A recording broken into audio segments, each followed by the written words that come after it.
à tous, j'espère que vous allez bien. On est lundi et je commence ce vlog de la semaine. Donc je m'auto-félicite quand même puisque je commence un vlog un lundi, ce qui est assez rare pour être souligné. Je pense que c'est pas très droit, bon, c'est pas grave. Je vous parlais du coup dans le vlog précédent d'un des livres que je m'étais acheté dans une bouquinerie, donc Une bête au paradis de Cécile Coulon. Comme je vous avais dit, c'est la première fois que je lis Cécile Coulon. Donc voilà, ça m'avait. Enfin, je l'avais rencontré, plus ou moins. Rencontré, oui, on peut dire. À la présentation de la rentrée littéraire de l'Iconoclaste. Et j'avais bien aimé le passage de son livre qu'elle avait lu, j'aimais bien le style. Je trouvais que ça ressemblait à un peu du Balzac, enfin quelque chose d'assez classique et moderne à la fois. Donc voilà, donc je me suis lancée quand j'ai vu celui-là. Et j'ai bien fait parce que j'ai beaucoup aimé l'écriture en fait. Au niveau de l'histoire, donc c'était intéressant, ça raconte une histoire somme toute assez banale finalement. L'histoire d'une petite fille et de son frère qui grandissent dans une ferme. Et en fait, la fille blanche va tomber amoureuse d'un garçon qui va la quitter plus tard pour aller étudier dans une ville parce que voilà, il a de l'ambition, il veut réussir. Et sa définition de la réussite à lui n'est pas la même que la définition de la réussite pour Blanche.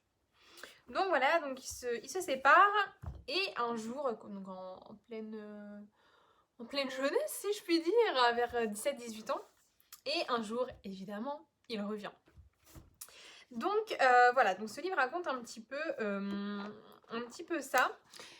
Et je vais pas vous dire la fin parce que ça n'a pas d'intérêt, ni déroulé, voilà, je vous ai vraiment résumé le plus possible l'histoire. Et en fait, ce qui est chouette, enfin, ce qui est intéressant en tout cas, c'est que moi j'avais un peu deviné la fin et que ça s'est bel et bien déroulé comme ce que j'imaginais. Donc voilà, mais ça n'a pas du tout gâché mon plaisir de lecture.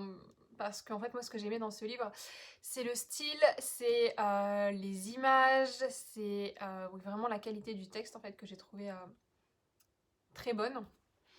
Et comme ça correspondait un peu à ce que l'impression que j'avais eue quand je l'avais entendu parler quoi, c'est-à-dire qu'on est dans quelque chose qui me fait penser à un peu du Balzac dans le sens où on raconte vraiment voilà, des scènes, des descriptions, il y a une grande place qui est laissée à ça. C'est pas aussi long que du Balzac, elle n'écrit pas 50 pages sur une table, je vous rassure. Mais oui, voilà, il y a ça. Et en même temps, il y a une espèce de modernité avec les images en fait qu'elle convoque. C'est une autrice qui avait fait de la poésie avant et clairement ça se ressent dans ces images-là, dans ces métaphores, dans les comparaisons qu'elle peut glisser dans son texte. Et ouais, enfin voilà, gros coup de cœur pour l'écriture que j'ai trouvé génial quoi. Je vais peut-être vous lire un passage au hasard hein, juste comment pour que vous ayez un peu l'idée quoi. Voilà, je vais juste vous lire un paragraphe pour que vous ayez moins le style, comme ça vous saurez si vous ça peut vous intéresser ou pas. En contrebas, le chemin, troué de flaques brunes, débouche sur une large cour. Un rectangle de terre battue, aux angles légèrement arrondis, mangé par livrée. La grange est strictement tenue. Devant, un tracteur et une petite voiture bleue sont rangés là et nettoyés régulièrement. De l'autre côté de la cour, des poules, des oies, un coq et 3 canards entrent et sortent d'un cabanon en longueur, percé d'ouvertures basses. Du grain blond couvre le sol. Le poulailler donne sur une pente raide, bordée par un rue que l'été assèche chaque année. À l'horizon, les bachans sont balayés par le vent. La surface du sombre étang dans son renfoncement de fougères frissonne de hérons et de grenouilles. Bon voilà, bon là c'était un peu un passage du coup que j'ai pris au hasard mais qui finalement je trouve représente bien le style. Donc vous voyez on a de la belle description etc. Et on a aussi des images en fait, des mots qui ont un aspect hyper poétique en fait du coup. Par exemple le chemin troué de flaques brunes. La surface du sombre étang dans son renfoncement de fougères frissonne de hérons et de grenouilles. Et moi voilà, c'est vraiment ça qui me plaît en fait dans cette écriture et qui fait que j'ai vraiment beaucoup aimé ce bouquin. Après, au niveau du déroulé de l'histoire, je pourrais pas dire qu'il y a un suspense de malade, mais c'est pas non plus un roman dans lequel il se passe rien, quoi. Enfin, pour le coup, moi, c'est... Il y a un équilibre entre les deux. On est vachement... Enfin, pendant une partie du roman, on est dans l'attente en mode... Bah, il est parti, mais on sait qu'il va revenir. Ou en mode, il est revenu, mais on sait qu'il va se passer quelque chose en fait, puisque bah, ils vont forcément se rencontrer à nouveau, etc. Donc voilà, enfin, moi j'ai trouvé ça vraiment au niveau du rythme assez convaincant et je pense que tout le monde a priori peut y trouver son compte, sauf peut-être si vous êtes ultra fan de livres genre à la Dicker ou de trucs comme ça quoi. Donc voilà, une très belle surprise pour ce premier livre que je lis de Cécile Coulon. Et j'espère en avoir une bientôt puisque je vais emporter l'un de ces livres dans ma valise pour partir en vacances ce week-end. Donc voilà, je pense que d'ailleurs c'est ce que je vais vous montrer là. Je vais faire ma petite pile et je vais revenir pour vous montrer un petit peu ce que j'emporte en vacances.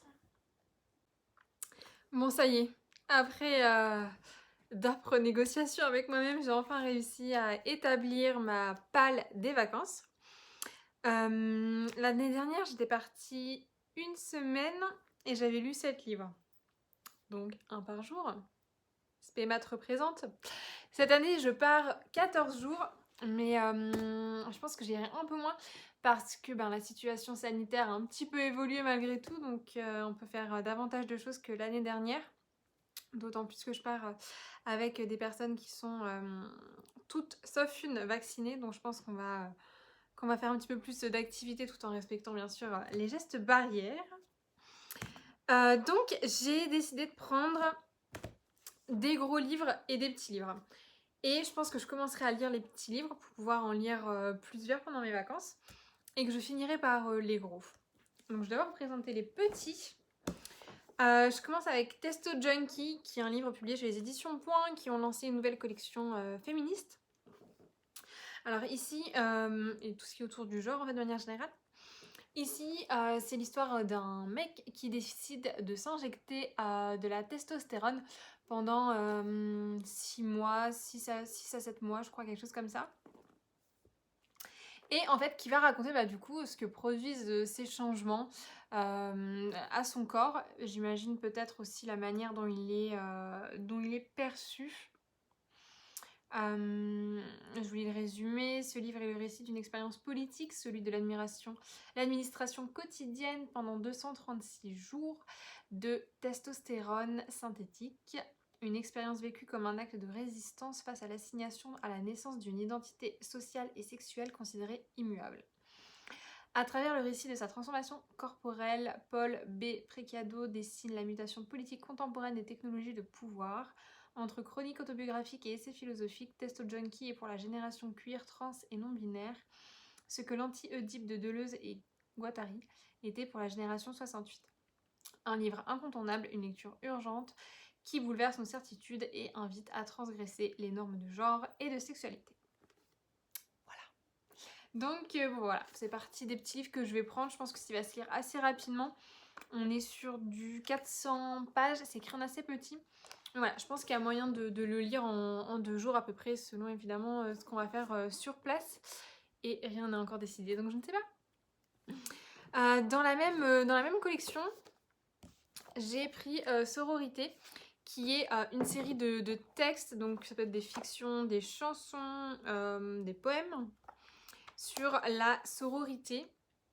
Voilà, avec plusieurs autrices que vous connaissez peut-être. Chloé Delhomme, Lola Lafont, Alice Coffin, Lorraine Bastide, Iris Bray, etc. Donc moi j'en ai lu quelques-unes. Il y en a certaines que je ne connais pas. Jeanne Chéral, je la connais pas. Rebecca Chaillon, je la connais pas. Mais j'en connais quand même la moitié, je dirais. Donc voilà, ça va se lire ultra vite. C'est 200 pages et c'est plein de petits textes. Donc je pense que ça va aller assez rapidement. À mon avis, il me faudra voilà, peut-être 2 heures pour le lire.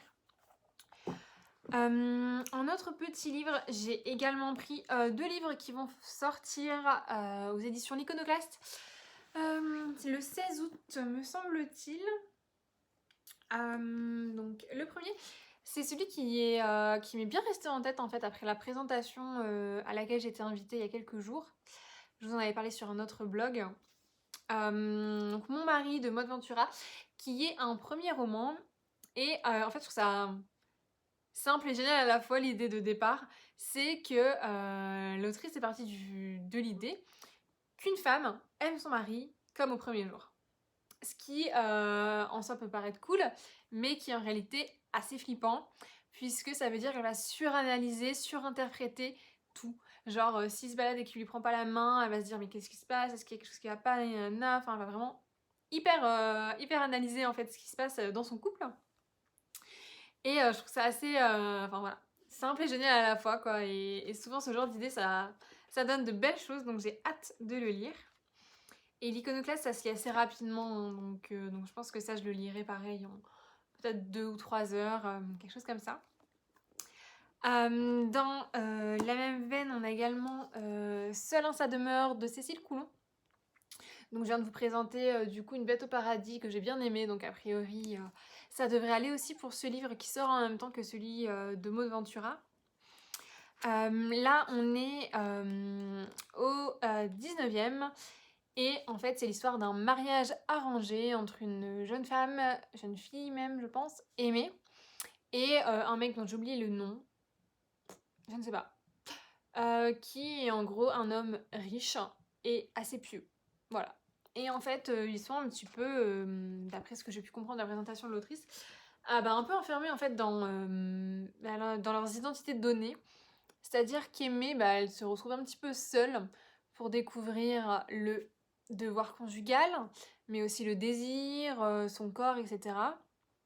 Et lui, son mari, il se retrouve un petit peu bloqué aussi, parce qu'il doit un peu tenir son rang, garder un peu son côté riche et pieux à la fois, quoi. Donc voilà, j'avais beaucoup aimé le style du coup d'Une bête au paradis, et je pense que du coup ce sera pareil pour celui-là. J'ai hâte de le lire en tout cas. Dernier petit livre que je vais prendre, ça s'appelle De très modestes cadeaux. C'est publié par les éditions Bleu et Jaune que j'ai découvert récemment et qui en fait publie des textes européens. Et moi je trouve ça génial. Voilà, je trouve ça hyper intéressant. J'aime bien découvrir d'autres écritures, etc. Donc ça va être... Enfin voilà, je suis hyper contente de lire ce livre. J'avais lu chez eux Double Vitrage, qui était écrit par une autrice islandaise, qui racontait un petit peu un vieux couple, en fait, le quotidien d'un vieux couple et comment est-ce que des personnes âgées se mettent ensemble, envisagent la vie de couple aussi. Et j'avais bien aimé. Après, j'aime bien le style islandais qui est assez particulier. Voilà, je pense qu'on aime ou on n'aime pas. Moi, j'aime bien, donc c'était bien passé. Mais là, c'est écrit par un Serbe. Je pense n'avoir jamais lu d'auteur serbe, donc je ne sais absolument pas si le style va me plaire ou pas, et si le style va être représentatif du style serbe de manière générale ou pas. Ce que je sais, c'est simplement le résumé, c'est-à-dire c'est l'histoire de 2 frères qui donc ont été élevés ensemble, etc. et qui se retrouvent des années plus tard, adultes, etc. Et qui vont comparer un peu leur vie, parce que bien qu'ils aient grandi ensemble, ils ont eu des cheminements professionnels, personnels, intellectuels assez différents. Et l'idée, voilà, c'est vraiment d'interroger ça, la part de contexte en nous et la part aussi d'individualité. Et je trouve ça hyper intéressant. Donc voilà, ça c'est pour les petits livres, je pense, sans trop m'avancer, que eux, il n'y a pas de souci, je pense que je vais réussir à les lire. Après, j'ai pris 3 gros livres, où là, je suis pas sûre de tous les lire, clairement. J'ai pris le tome 2 de la saga des Casalets. J'avais lu le tome 1 en vacances justement l'année dernière, donc voilà, nickel. Si jamais j'arrive à lire un tome par an, ce sera très bien. Et c'est un peu plus long, enfin je sais que l'année dernière j'avais mis 2 jours à le lire parce que c'est un style très très lent. Bon. Mais en bonne élève que je suis, comme j'ai lu le tome 1, je ne me vois pas ne pas lire le tome 2. Donc voilà, je vais le prendre. Le tome 1, on était vraiment en fait un peu avant la Seconde Guerre mondiale. Enfin voilà, ça n'allait pas, mais on pensait échapper à la guerre. Là, j'ai l'impression qu'on est au moment où est-ce qu'on est un peu plus dedans. Voilà, septembre 1939. Voilà, la famille apprend l'entrée en guerre, etc. Donc voilà, là je pense qu'on est rentré malheureusement dans le conflit. Et en parallèle de ça, donc du contexte politique hein, dont parlent les livres en fait qui suivent une famille anglaise, on a, ou écossaise, je ne sais plus, une famille britannique on va dire. On a aussi l'histoire à l'intérieur de ces familles en fait. Donc les relations entre chacun des personnages, comment ils grandissent, comment les relations vont s'articuler entre elles, etc. Donc voilà, un peu comme une fresque et je trouve ça assez intéressant du coup le fait que les deux soient mêlés, on a un petit côté historique et on peut quand même réussir à suivre la vie d'une famille sans trop se laisser perturber par voilà, les dates, les faits historiques, etc. Donc je pense que ça va être pas mal. J'avais bien aimé le premier, mais ça n'a pas été un gigantesque coup de cœur. Mais c'est vrai que je lis assez peu de sagas comme ça familiales, donc je me dis voilà, au moins j'en aurais lu une et ce sera très bien. Enfin quoique, j'ai un autre livre qui prouve que finalement j'en ai lu une autre, mais j'en parlerai après. D'abord je vais vous parler de Churchill. On reste dans la thématique. J'ai pas fait exprès en plus. Donc on est sur une brique de malade. Je ne sais pas si vous vous rendez compte. Alors si vous voyez un petit peu à quoi ressemblent les tomes de la saga des Casalets, dites-vous voilà quoi. Donc c'est plus grand et plus gros. Voilà. Et là on est sur un petit peu l'histoire. En fait on va suivre Churchill pendant à partir du moment où il devient Premier ministre. Pendant quelques années. Donc pendant la guerre, je sais pas si on le suit après ou pas. Mais en fait on va le suivre donc, dans son rôle de Premier ministre. Mais également dans son rôle de père.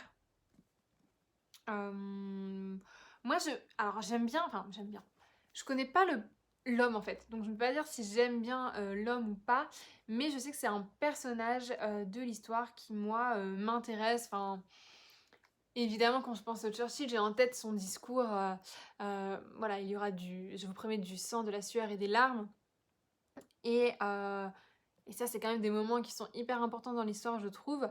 Mais pour autant, je serais incapable de parler de Churchill pendant 5 minutes, quoi. Alors que c'est quand même un personnage qui m'intéresse.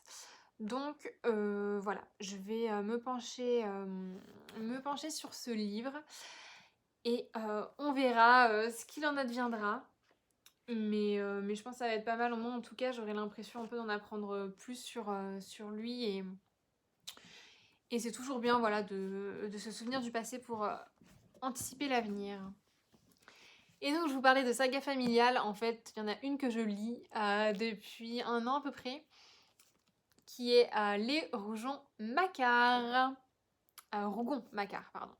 J'ai toujours eu l'habitude de dire Rougon, on m'a dit mais non, c'est Rougon. Donc Rougon-Macquart. Donc là, j'ai le tome 2 des éditions La Pléiade qui réunit plusieurs livres. J'avais lu le tome 1 qui s'arrêtait à la faute de l'abbé Mouret. Donc je pense qu'il y avait 3-4 livres. Je vais essayer de voir si j'arrive à les retrouver. Non, là ça parle que de ceux qu'il y a dans le livre. C'est pas grave. Dans mes souvenirs, il devait y avoir La faute de l'abbé Mouret, La conquête de Plassans, Le ventre de Paris, donc il y en a au moins 3. Enfin voilà, au moins 3. Et je me demande s'il n'y en a pas 4. Je me demande si j'en oublie pas un en route. Bon, voilà, donc en tout cas je les ai lus. Dans ce livre, là il y en a 1, 2, 3, 4. Son Excellence Eugène Rougon, je vais y arriver. L'Assommoir, qui est l'un de mes livres préférés, mais que j'ai pas relu depuis hyper longtemps, donc j'ai un peu la pression. Une page d'amour, jamais lu, jamais entendu parler. Et Nana. Donc ce petit bouquin que vous voyez, qui fait tout de même 1600 pages, ça va clairement me servir de variable d'ajustement. Je pense que c'est le livre que je lirai en dernier. Comme ça, si jamais j'ai eu le temps de lire tous les autres, bon bah je peux le commencer. Et puis comme ça, je peux jongler quoi. C'est-à-dire que peut-être que je m'arrêterai à la fin de Son Excellence Eugène Rougon si bah voilà, je rentre à ce moment-là. Si jamais il me reste du temps, peut-être que j'y arriverai à aller jusqu'au bout. Mine de rien, on a quand même 4 bons bouquins là-dedans. Donc je pense qu'avec ça, avec les trois gros livres et les 1, 2, 3, 4, 5 petits, je devrais être pas mal. Mais j'ai un peu du mal à me rendre compte. Mais franchement, je me dis, rien que ces 3-là, ils vont me prendre, enfin rien que ces 2-là, je pense qu'ils vont me prendre au moins 2-3 jours chacun, quoi. Donc celui-là, bon, je le compte pas parce que voilà, il me sert de variable d'ajustement. Mais je me dis, voilà, on est quand même pas loin d'une semaine. Et avec les 5 petits livres, ouais, enfin je pense que ça devrait aller, quoi. On verra. Je vous dirai ce qu'il en est quand je reviendrai. De toute façon, bah, vous pourrez suivre mes lectures hein, dans le prochain vlog. Là, pour le coup, je pense que j'aurai le temps de vlogger a priori. Ça dépendra de ce qu'on va faire, des activités, etc. Je sais pas trop si on va beaucoup sortir ou pas. Je sais que la dernière fois, on était quasiment pas sortis. On était juste allé à Avignon. Et on était allé juste... on va faire des petites promenades, des petites choses comme ça. Et on est allé au Palais des Papes aussi, qui était assez intéressant, mais c'est vrai qu'on avait assez limité nos visites parce que à cause du Covid, tout simplement, on avait préféré voilà, ne pas prendre de risques. Cette année c'est un peu différent parce qu'on est vacciné, donc on va se permettre de faire plus de visites, des choses comme ça, tout en faisant attention évidemment aux gestes barrières, en mettant le masque, etc. Donc je pense qu'on va faire plus de choses en plein air aussi. Donc voilà, donc je sais pas du tout si ça ira, s'il y en a trop, s'il y en a pas assez, aucune idée. Mais en tout cas, je vous tiens au courant et vous n'hésitez pas à me dire un petit peu le livre qui vous a suivi pendant les vacances. Si vous êtes comme moi à prévoir 3000 trucs, au contraire, vous en prenez un et vous lisez entre deux un petit peu. Et je vous dis à demain. Hello à tous, j'espère que vous allez bien. On est mercredi soir. Et je voulais venir vous parler de ma lecture en cours, qui est L'Anomalie, qui a eu le prix Goncourt 2020, me semble-t-il. En tout cas, elle est sortie en 2020, donc ça devait être effectivement cette année-là. Donc, qu'est-ce que ça raconte en gros? C'est l'histoire en fait de personnes qui se retrouvent dans un avion en juin 2021 et en gros il se passe un événement insensé qui, je cite, bouleverse les vies de centaines d'hommes et de femmes, tous passagers d'un vol Paris-New York, parmi eux Blake, père de famille respectable et néanmoins tueur à gages, Slim Boy, pop star nigériane, las de vivre dans le mensonge, Johanna, de vivre dans le mensonge, Johanna, redoutable avocate rattrapée par ses failles, ou encore Victor Miessel, écrivain confidentiel, soudain devenu culte. Donc j'en sais qu'au début, pour le moment, je crois que je suis à 60 pages sur 323, donc il faut quand même que je me dépêche un peu parce que je pars en vacances vendredi soir et j'aimerais bien le terminer avant, histoire d'avoir un livre de moins à emporter dans ma valise, tout simplement. Donc il faudrait que je termine ce soir et demain. Je pensais être un petit peu juste, mais bon, on va le tenter quand même. Alors pour le moment, le début, ça s'organise en fait en des petits chapitres qui chacun raconte la vie d'une personne. Et effectivement, dans chacun de ces chapitres, il y a des références à ce vol, mais c'est pas, on raconte pas exactement ce qui s'y passe en fait. On dit juste, voilà, elle a pris le vol pour New York, où il y a eu des turbulences lors d'un vol, ou des choses comme ça, mais on ne sait pas exactement encore ce qui s'est passé, en tout cas sur ce vol Paris-New York. Au niveau du style, je trouve ça pour le moment pas mal, mais j'ai l'impression que c'est surtout la construction qui va être intéressante. Enfin, je pense qu'à un moment donné, les vies de ces personnes vont se recroiser, ou qu'en tout cas, ce qui va se passer va avoir le même impact en fait sur leur vie, même si ça va se traduire de manière différente. Et il y a certaines choses qui sont assez drôles en fait, par exemple, dans l'indénonciété dans la 4e, Victor Miessel, écrivain confidentiel soudain devenu culte. En fait, dans le livre, il a écrit un livre, cet écrivain, qui s'appelle L'Anomalie. Donc c'est le même nom en fait que celui-là. Et c'est drôle en fait parce que c'est ce qui s'est passé en fait. Enfin, Hervé Le Tellier, c'est quelqu'un qui n'était pas très connu et qui subitement, après son livre L'Anomalie, va devenir ultra connu. Et grâce au prix Goncourt en fait qu'il a décroché. Et c'est aussi le cas pour son personnage. Donc voilà, il y a des clins d'œil comme ça que je trouve assez intéressants. Et je pense que, en fait, je sais pas, je pense qu'il va y avoir... En fait, je pense que ça va être le genre de bouquin où quand vous avez compris la fin, quand vous l'avez lu, quand vous avez atteint la fin, il faut le relire. Parce que je pense que depuis le début, on nous met des indices ou on nous met des choses qui font que quand on va le relire en sachant la fin, on va le lire différemment. Voilà, j'ai l'impression que c'est ce genre de bouquin. Après, on va voir si j'ai raison ou j'ai tort. Hein. Mais en tout cas, j'ai l'impression qu'on part là-dessus pour le moment. Donc ça me paraît assez prometteur. Et puis voilà, je me dis, il a le prix Goncourt. Donc a priori, c'est qu'il y a une qualité quand même littéraire derrière. Même si je n'aime pas tous les prix Goncourt. Mais voilà, en tout cas, pour le moment, c'est quelque chose que j'aime bien. J'ai essayé de le lire rapidement. Et de commencer à prémonter ce vlog aussi rapidement pour pouvoir vous le publier samedi soir. Histoire de m'en tenir au pseudo-rythme que j'essaie de créer, donc qui est de publier un vlog tous les dimanches. Et bien écoutez, je vous retrouve demain en ayant avancé, j'espère. Et sinon, je vous dis à ce week-end sur YouTube et à plus tard sur Insta. Hello à tous, j'espère que vous allez bien. Je vous reprends ultra rapidement parce que je viens d'arriver sur mon lieu de vacances. Et j'ai terminé l'anomalie aujourd'hui, donc voilà, j'ai quand même dû le prendre pour partir. Je pense que je vais faire un post du coup sur Instagram pour vous en parler, mais je suis pour le moment assez partagée. C'est peut-être aussi le temps que ça redescende un peu, que tu gères un peu la lecture. J'ai beaucoup aimé l'idée de base en fait, que je ne vais pas développer ici puisque quand même on l'apprend entre le premier tiers et la moitié du roman. Donc voilà, j'ai quand même pas envie de vous spoiler cette partie-là.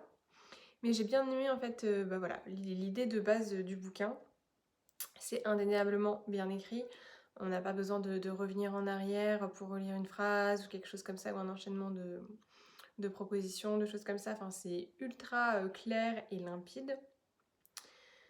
Après, moi, c'est pas le genre de style qui me transporte de fou. Je préfère les choses un petit peu plus nerveuses, un petit peu moins parfaites en fait, enfin scolaires. Mais voilà, ça reste indéniablement un bon livre, ça c'est clair. Et je comprends pourquoi est-ce qu'il a eu le prix Goncourt, c'est tout à fait le style du concours, je trouve. Je vais carrément vous présenter l'histoire en fait. Pour ceux qui ne connaissent pas, on suit plusieurs personnages qui ont un point commun. Ils étaient ensemble lors d'un vol Paris-New York. Hop, Paris-New York me semble-t-il. Et du coup, il s'est passé quelque chose pendant ce vol-là. Et le livre raconte un petit peu ce qui s'est passé et comment ça va les affecter eux, mais pas seulement eux en fait. Donc voilà, un avis très très très bref, mais un petit peu mitigé. Puis il y a aussi quelques trucs, je trouve, un peu vu et revu, quoi, genre le vieil homme qui sort avec une jeunette parce qu'il a peur de l'âge, ce genre de choses. Enfin, je le vois dans énormément de livres, quoi, donc ce genre de trucs, c'est trop, quoi. Enfin, ce genre de sujet, de relations traitées de cette manière-là, je trouve ça un peu vu et revu, quoi. Donc j'ai vu quelques petits trucs comme ça. Et quelques petites broutilles où je me disais c'est pas crédible en fait, mais voilà, globalement ça passe et c'est carrément le style Goncourt. Donc si vous avez aimé les autres Goncourt, effectivement vous pouvez le lire, je pense que ça vous plaira. Mais si vous voulez vraiment une écriture si vous aimez des écritures comme moi je les aime, un peu nerveuses, un peu imparfaites, un peu qui changent, qui osent, qui font des trucs différents, bon c'est peut-être pas celui-là que je vous recommanderais en premier. Donc voilà, je vous laisse, je vais aller monter ce vlog au bord de la piscine et je vous dis à la semaine prochaine.